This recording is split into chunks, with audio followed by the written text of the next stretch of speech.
এক যে ছিল মহারাজ। ভাবছেন কিনা আজ রাজার গল্প শোনাবো?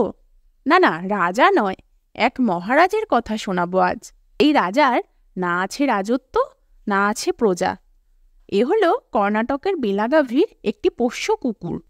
হ্যাঁ, ঠিকই শুনেছেন, তারই নাম মহারাজ। মহারাজের কাণ্ড শুনলে অবাক হয়ে যাবেন। প্রভুর সঙ্গে তীর্থে গিয়ে হারিয়ে গিয়েছিল পোষ্য কুকুর। ফিরে পাওয়ার আশা প্রায় ছেড়ে দিয়েছিলেন মালিকও। অবশেষে সবাইকে চমকে ২৫০ কিলোমিটার পথ একা পাড়ি দিয়ে বাড়ি ফিরে এলো মহারাজ। এমনই এক অদ্ভুত ঘটনার সাক্ষী থাকলেন বেলাগাভি জেলার নিপানি তালুকের ইয়ামাকার্নি গ্রামের বাসিন্দারা।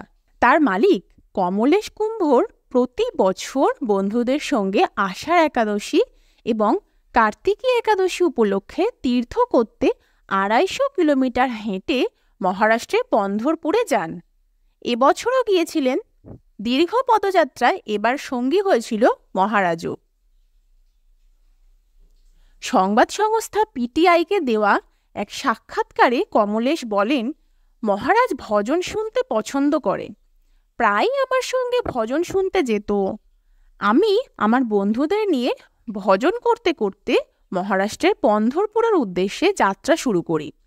মহারাজও আমাদের পিছু নেয়। কমলেশ জানিয়েছেন, বিঠোবা মন্দিরে দর্শনের পর থেকেই তিনি তার পোষ্যকে আর খুঁজে পাননি।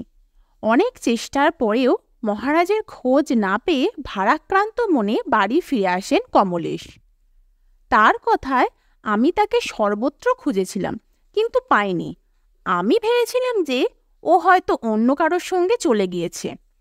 এরপর ১৪ জুলাই আমি বাড়ি ফিরে আসি। তবে কমলেশকে চমকে দিয়ে তার ফেরার পরদিনই বাড়ি ফেরেন মহারাজ। মহারাষ্ট্রের পন্ধেরপুর থেকে কর্ণাটকের বেলাগাভি। তবে ভাবেন, কমলেশ বলেন, পুরো বিষয়টি অলৌকিক।